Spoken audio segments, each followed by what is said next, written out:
So there are plenty of controversial moments that happened 3 decades of WWE, but today, man, we're gonna check out the ones that happened in 2025. I don't know what to expect in this video. I'm pretty sure we're gonna see a lot of the whole John Cena versus Gunther retirement match, also probably Jey Uso versus Gunther. We're gonna see a lot of them, so let's get straight into it. Another year, another quiet 365 days in the totally normal world of professional wrestling. Not. No, 2025 was another year full of firings, lawsuits, comebacks, sickening shoot attacks, and all other manner of crazy incidents that caused no shortage of controversy. As we look forward to another quiet 365 days in the totally normal world of professional wrestling, let's look back at the controversial moments that stuck out the most from this past year. Come on. I'm Sam Driver from Cultaholic Wrestling, and these are the 10 most controversial wrestling moments of 2025. All right, Join us. Let's see. Number 10, John Cena taps out in his final match. I knew it. That was the worst one. So, after a year in which John Cena had turned heel, more on that later, put on some classic matches, dogged it in some disasters, and basically had a roller coaster final run that, for better or worse, was like no other in wrestling history, the face that ran the place squared off with Gunther in his final ever match. It was a great last in-ring performance from Big Match John, as he gave every last bit of himself against the Ring General on Saturday night's main event. In the end, Super Cena couldn't find a way to beat his bigger, stronger, and younger opponent, and tapped out. Yes, John Cena, the man who made a career out of never giving up and hadn't cried uncle in more than 2 decades, did so in his last hurrah. And you know what? I want to add on to this, bro. Another thing that could be controversial, I don't know if it's me, and I understand that this is John Cena's last match. He's getting old. He's not able to do the crazy moves that he was able to do when he was younger. But dog, I don't know if it was me or not. I don't know if it's controversial to say. I personally do not like when wrestlers get way too old and they're trying to wrestle, because everything looks sloppy that they're doing. Everything that they do is sloppy. I understand. Don't get me wrong. I definitely get it. But I really wish that John Cena, I really wish he would have kind of retired on the way when he started making movies, because we wouldn't be getting these sloppy moves. Every time he tried to do like a finishing move, it looks crazy. I don't know. That could be me. That could definitely be me. But it's so weird. I don't know if it's just mainly on just John Cena's just physical health, him not be able to do a lot. Because look at it now. We still got Brock Lesnar, who's getting old as well. He's getting ready to retire in the next year or two. Bro, he's still very, very explosive. And I feel like that we're going to get the same thing from Randy Orton, who can also do a lot of moves. You feel me? But it's going to be interesting. I don't know. I just had to say that just because I kind of like hate that they have old wrestlers just, I don't know. I don't know if it was just with John Cena who just threw it off for me, but it kind of felt just like a little bit weird, just off. I don't know. I could be tripping. Some called it poetic and credited Cena for staying true to the time-honored tradition of putting somebody else over on your way out. I'm in that camp. But for many, it was an unforgivable booking sin, with Paul Levesque receiving all manner of criticism afterwards, including in the form of a plethora of derogatory chants when he showed up in the post-show and basically had to explain himself to all the angry C Nation members.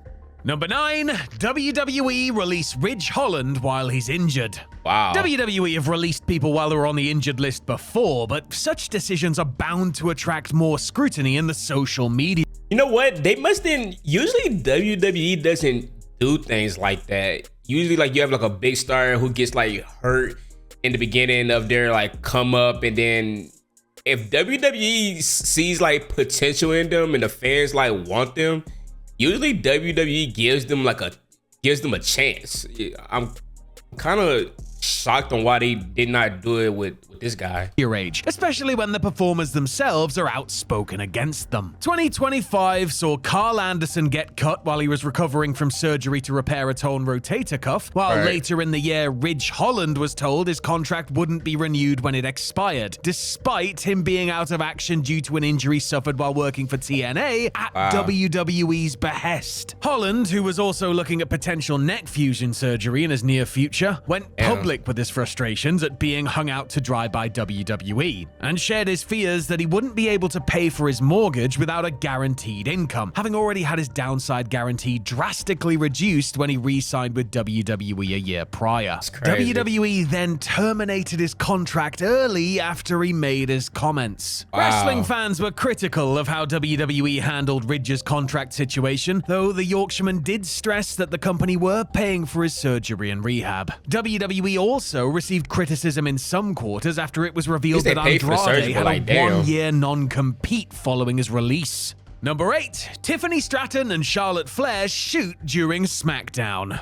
Now, it's not too often in today's well-scripted, dare I say, micromanaged environment that you get to see a televised WWE segment go completely off the rails. So all I can really say is thank you to Charlotte Flair and Tiffany Stratton for providing us with one on the April 4th, 2025 edition of SmackDown. The Queen and the Buff Barbie had an in-ring promo face-off that went south after both made off-the-cuff and deeply personal remarks about the other, often talking over one another during the disastrous segment. Stratton mocked Flair for issues.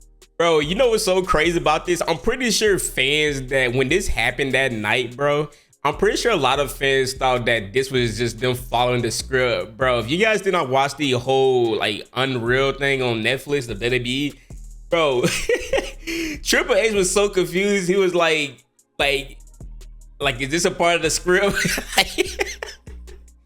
But I'm pretty sure they squashed it. They said their apologies and they just moved on about their day with it. But that was kind of crazy, bro. Who's in her personal life, including a recent divorce from Andrade, while Charlotte made fun of Tiffany stumbling over her words and suggested that Stratton's then boyfriend Ludwig Kaiser had been sliding into her DMs. WWE management were furious at how things turned out, and there were concerns that their planned WrestleMania 41 title match could be in jeopardy. In the end, however, the match went ahead as scheduled, and they were able to work together without further incident. Stratton later revealed that though she had apologized to Flair for the personal remarks, she felt her actions were justified in the moment. Number 7, WWE announces WrestleMania in Saudi Arabia. WWE's years-long partnership with the Kingdom of Saudi Arabia was controversial from the very beginning, with some fans, commentators, and wrestlers disgusted that the company would take an untold amount of money to produce shows in the country, which they argued would contribute to Saudi Arabia successfully sports-washing its dodgy public image. As far as the shows themselves, they were more often misses than hits, and wrestling fans tended to see them as something separate from WWE's other output. I mean, with stuff like the Greatest Royal Rumble and the Crown Jewel Championship, it's hard not to take them as their own thing, isn't it? But while fans may have been fine with events like Super Showdown and King and Queen of the Ring taking place over there, WWE's decision to have flagship events like the Royal Rumble emanate from Saudi Arabia has been controversial. And in 2025, WWE announced that the biggest event of all, WrestleMania 43, would be held in Saudi Arabia. Yeah, bro, I think people are just tired of the whole Saudi Arabia matches, bro. I think that's all it is. It just keeps happening, and people are kind of like bored of it. But I don't mind the whole Saudi Arabia match because they be lit, bro. When they go out the country, bro, especially like to like the UK, bro, the crowd is insane, dude. Arabia in 2027. To say that the announcement was not well received by the majority of WWE fans would be an understatement. Number 6, AEW and Jon Moxley are sued by a crew member. On the May 10th, 2023 episode of AEW Dynamite, Jon Moxley beat Kenny Omega in a steel cage main event. 2 years later, production crew member Christopher Dispenza sued both Moxley and AEW for something that occurred during said match. Dispenza filed suit in the Wayne County Circuit Court, alleging negligence, civil assault, and battery. He claimed to have suffered severe neck and shoulder injuries after being shoved to the ground by Moxley during the match. Per his claims, he required had cervical fusion and shoulder surgery. According to Dispenser and his legal team, the shove was unplanned. They accused AEW of gross... Yeah, I was about to say, don't usually what goes on is that they hire like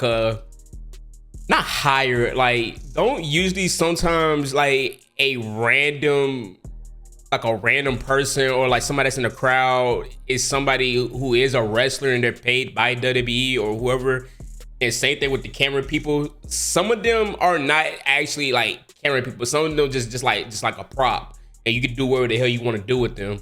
I'm surprised that AEW didn't have this, but they did say it's unplanned. Sometimes matches go unplanned, because think about it, when we had the whole Undertaker versus Shawn Michaels match at what's that, WrestleMania 25, I believe, when Undertaker did the over the rope, and the cameraman was I think what might have happened was the cameraman was supposed to, Undertaker was supposed to hit the cameraman, but the cameraman didn't do his job. He didn't go up so he could get hit by the Undertaker. So therefore, that's why Shawn Michaels had to push him to make sure that Undertaker lands safe. Because if he didn't do that, oh my God, Undertaker's neck would have been gone. And that could have been his retirement match. You feel me? Just right then and there. But I'm kind of surprised that AEW didn't plan that better, especially for like this type of match, bro. But hey, man, like you said, sometimes things just happen. Negligence for not providing measures to protect their production staff and were seeking damages of over $25,000. AEW didn't directly respond to the lawsuit publicly, but did file to have the case moved to the United States District Court for the Eastern District of Michigan's Southern Division, citing diversity of citizenship and a claimed lien of over $215,000 as reasons. It's always going to be controversial when someone sues a wrestling promotion, but even more so when it's an actual wrestler themselves.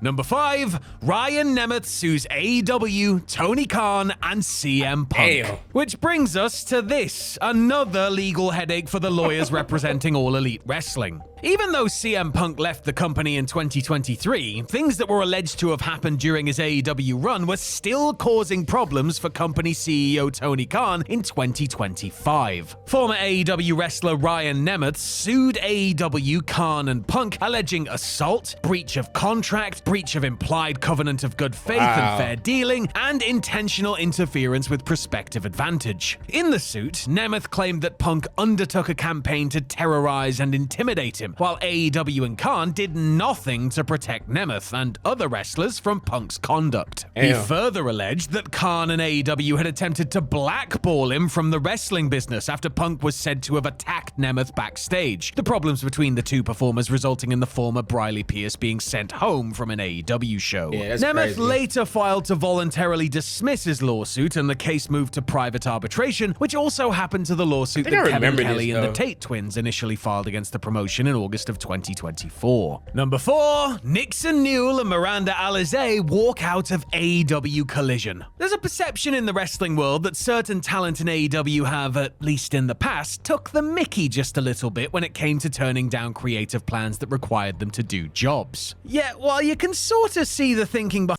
You know what, man? After seeing Shelton Benjamin, bro, I kind of hate how much WWE just wasted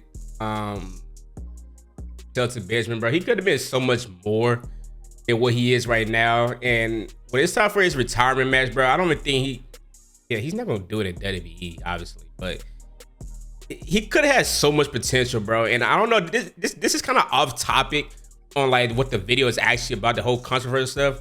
But I don't know if you guys been seeing this a lot on like the YouTube, like recommended stuff.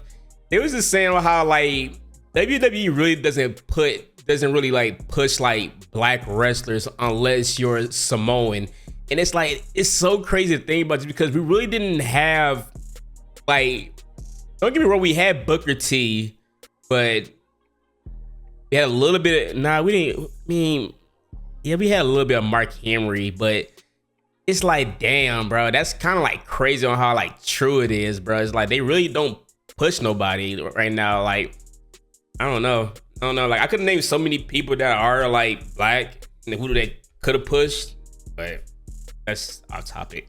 behind a top star balking at taking an L, for 2 unsigned enhancement talents to literally walk out right before a live TV taping because they didn't like what they were being asked to do, is frankly mind-boggling. Right. Nonetheless, that's exactly what the tag team of Nixon Newell and Miranda Alizé did ahead of the November 8th episode of Collision, where they'd been booked to lose to Anna Jay and Ty Mello in a 3-minute match. Newell and Alizé evidently felt that a 3-minute loss wouldn't benefit them or anyone else and opted to walk away. This came a week after there were reportedly problems in their first AEW match, particularly during a double German suplex spot with Megan Bayne. In any event, it looks as though the duo have burned their AEW bridge, which is doubly maddening when you consider that Nixon was publicly complaining about her severe lack of bookings after being released by WWE. Number 3, John Cena turns heel. Yep, I Now, knew he it. may have received more than his fair share of booze over the years, but not since late 2000s. Yeah, the whole 2025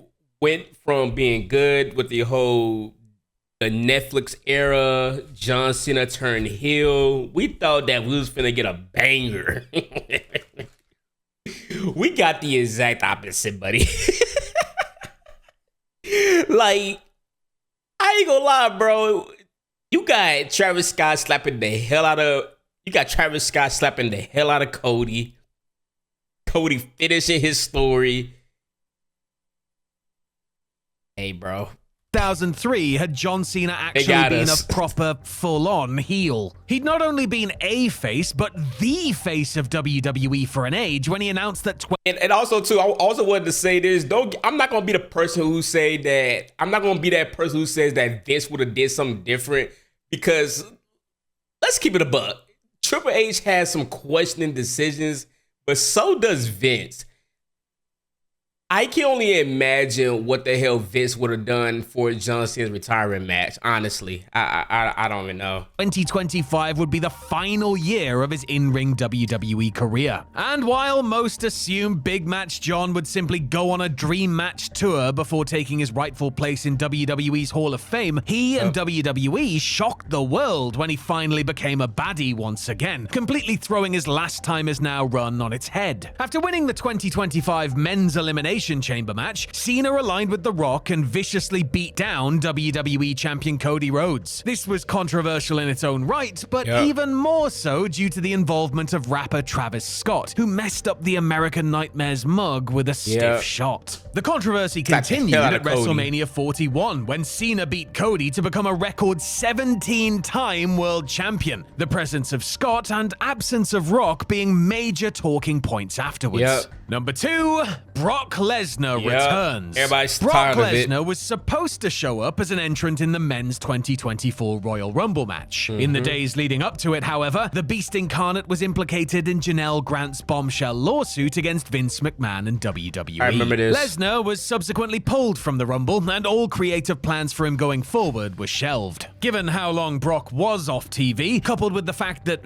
let's face it, the former UFC heavyweight champion's probably not hard up for cash, the general assumption amongst wrestling fans was that Lesnar was more than likely done with professional wrestling altogether. But at the end of SummerSlam 2025, the Beast came back and attacked John Cena after... He does his usual thing. He'll come out. He gonna do his little jumps. Come in the ring. He gonna suplex your ass about 100 times until you can't get up no more. That day he gonna F5 you. That day he gonna leave. And you won't see bro again until it's time for next year. Like, bro, I don't know if you guys see that meme, bro, on how every time a black wrestler wins a championship, here comes Brock Lesnar. Oh my God. Dog, imagine, bro. I'm kind of surprised that I'm surprised that Brock Lesnar didn't come out when Jay won the championship, when Jay won the World Heavyweight Championship from Gunther. I'm actually surprised that Brock didn't come out there.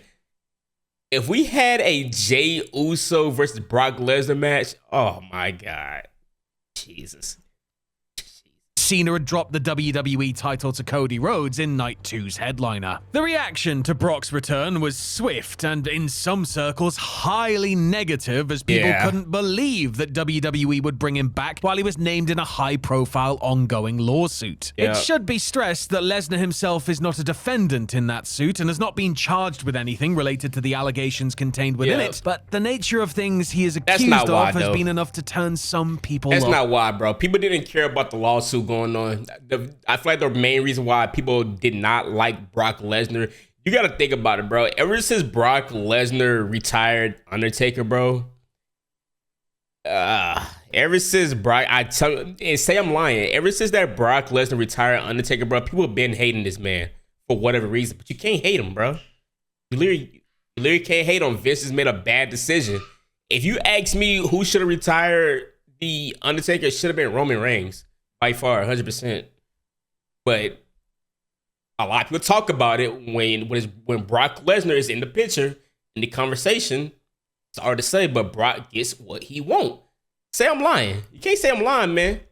Brock for good. And number 1, Raja Jackson attacks Psycho Stu. Now, it's not often when something that happens on an independent show garners global attention, but what went down on Nox Pro's August 23rd, 2025 event was unlike anything the industry has seen in, well, maybe ever. During the show... Listen, bro, this whole situation was like very, very like sad in a way, but not only for in his situation, but for people who are fighters or any type of way.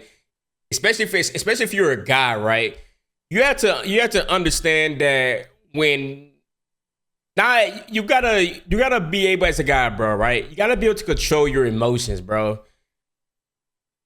You gotta be able to control your emotions, man, because when you don't control your emotions, bro, you get put in the most difficult spot ever. You know, it will just mess you up. And I think Roger was actually going, I'm pretty sure he was actually going crazy in fucking 2025, especially with him streaming with his dad and all that stuff. It was actually fun. But damn, bro, like you're letting bro, like you're an actual fighter, Roger. You're letting somebody who's a wrestler try to tell you that this is the real deal, blah, blah, blah, blah, and stuff like that. This talking shit to you, bro. You don't gotta accept that, bro. You don't gotta accept that, man. Like, I wish he would have handled this situation just so much differently. I'm not sure what's going on right now. Comment down below if there's like a follow-up with like what's going on right now, but it's sad. It's actually sad. I believe now the guy is okay, but imagine if you would have killed him. You feel me? Raja Jackson, son of former UFC light heavyweight champion Quinton Rampage Jackson, got into the ring and attacked indie wrestler Psycho Stu, real name Stuart Smith, by slamming him to the mat and then hitting his unconscious body with 22 punches, 18 of which connected to his head and face, before other wrestlers then intervened. Stu suffered a multitude of injuries in the attack, which Raja live-streamed on his Kick channel, including broken bones in his face and teeth being knocked out of his mouth. WWE pretty much immediately dropped Nox Pro as a WWE ID-affiliated school, while Raja was investigated by the Los Angeles Police Department, who ultimately charged him with battery before he was released on $50,000 bail. If convicted, he faces up to 7 years in prison. As for Psycho Stu, he subsequently announced his retirement from wrestling. A true black eye for the business. This was the sort of thing you never expect. Yeah, but you see what I mean? Like, he just knew, like, I'm pretty sure that was a wake-up call for both. I'm not sure like the whole backstory on like what happened. I believe this guy right here, Stu, or where his name is. I don't know if he did I can't even tell you what happened. I think he slammed a bottle on Roger's head or something like that, but it was something that didn't hurt Roger at all. It's like one like fake things prop. But whatever it is, Roger wasn't like messing with it. You feel me? At all whatsoever. You feel me? But it's just like, damn. That's sad. But yeah, man, that's 10 of the most controversial wrestling moments of 2025, man. That last one was very, very sad. Hopefully, I'm only I'm kind of expecting some crazy things to happen in 2026 when it comes to controversial moments. I'm pretty sure we're gonna have plenty. But yeah, man. Thank you guys all so much for watching. My boys. Peace.